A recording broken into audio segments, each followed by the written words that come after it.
guys, so this one, a lot of people have been asking. They saw it on my shorts and TikTok and Instagram. They want to know, what on earth is this thing? How do I use it? And yeah. So that, my friends, is the subject of this morning's video. I don't have a name for this thing. Let's have a look at it again. I don't have a name for this thing. My dad built it. He built it from scratch. He was just visiting myself and Joanne, my wife, a few weeks ago. And I had the Sabine Bedulescu quadratic fist on there. And I said to Dad, I want a training apparatus that is more rigid, with a shorter range of motion, and I want it to have significant resistance for the first sort of 5 to 20 millimeters. So this is what he came up with, and like I said, I'm actually going to commercialize something like this, but it's going to be very, very different. This is going to end up in the Arm Wrestling Archives Museum, I think, this one. But as you can see, it's steel. It's been bent. It was manually bent with a hammer and a welder put together there by my dad. And inside it, you can see it's one of my pound for pound arm wrestling fat grips. Now the fat grip goes all the way down to the bottom. It's been cut in two. There's a center plate that's allowing the pivot to occur. So when we compress the rubber, we're compressing it at the top. You're also compressing it at the bottom on the other side as well. So compressing the rubber provides the resistance, and it's decent resistance. It's enough resistance to do the job of what I'm after. And the job is just to the job with that compression of that rubber, it's all about the small movements, the 5 millimeter movements and whatnot. As you can see, you can chuck on any sort of handle you want to it. It's not an issue. You can change the height, just changing the height of the thread there.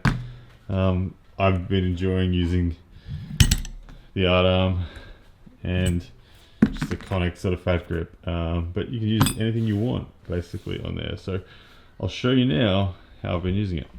Alright guys, so how I am using it, as I was saying, the first 5 millimeters of the match is the purpose of this training tool. There's no ability to pull this down to the table. That right there is the limit. So you can just see this is all you're working with, and there's resistance in that, enough resistance to overwhelm you at some point. You never come up against a hard stop. The rubber just compresses enough that you can't go any further. So it's a very sudden but not immediate stop. It's as that rubber compresses, it just quickly overwhelms you. Now the purpose of this is to overwhelm the little things that matter most. The little things that matter most, like wrist rise, like supination from center, like high pronation from center, depending on how you want to attack it. So for example, let's go with the Art Arm first. If I chuck this one on, I like to just bridge my fingers up and get to my setup position. So I'm trying to replicate exactly my body position, ready to go, and my setup negotiation. So when I'm coming to the table and I'm negotiating center with my opponent, there's a fight that happens. There's a fight for the high ground. So being able to keep those knuckles up and just, you can see the rubber compressing. I'm just moving it 10 mil there maximum. Just that strength there, one of the, if not the most critical strength in an arm wrestling balance, in my opinion. The ability to dominate the high ground. So learning to and practicing on this, just with dominating that high ground, and you can do static holds there. There we go, static holds. Beautiful stuff.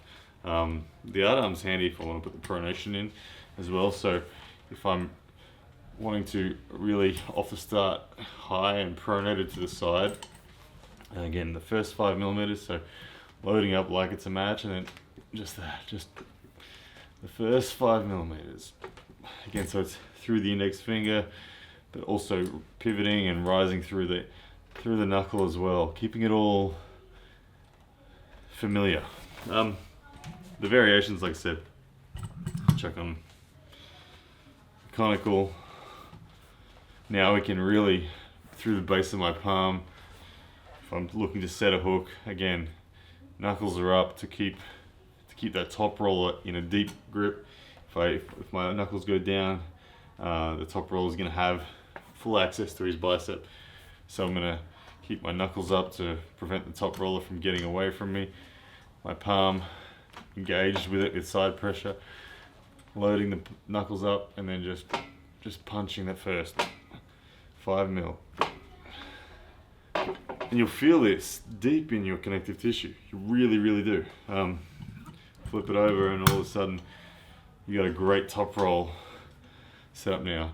Again, do you want? You can. I'm doing all these high knuckle stuff. You don't have to do high knuckle stuff if you're giving away high knuckles and you're looking for a drag. Then this setup here, very nice. Again, setting up like you're in the comp, ready to go, and just that first initiation that you need to connect with. Very handy. So, end of the day, the reason for this is because I feel most matches, this is the most critical thing. You win the setup, you win the first 5 mil, the rest of the house comes tumbling down pretty quickly.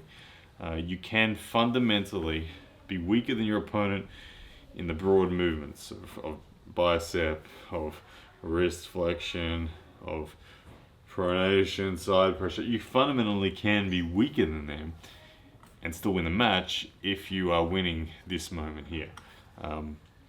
Winning this moment here will disengage your opponent from a lot of their potential. So it's a massive thing for me. And like I said, hitting the dead stop here and hitting that overwhelming moment inside the first 20 millimeters, let's call it, inside the first 20 millimeters, starts to teach your body how to protect itself from losing. Because at the end of the day, what I mean by that is when we try to hit with form and our form breaks down, something in the chain breaks,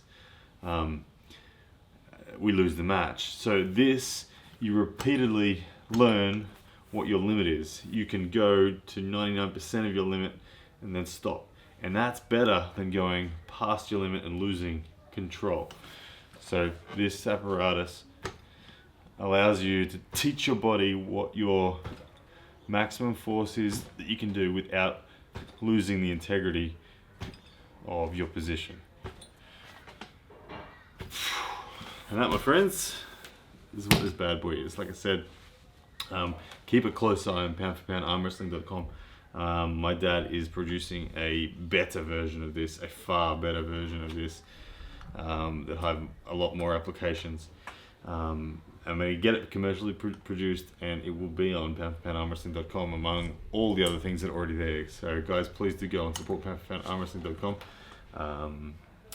And yeah, as for this one, this will end up in an arm wrestling museum someday, I'm sure. It's well and truly worthy of that.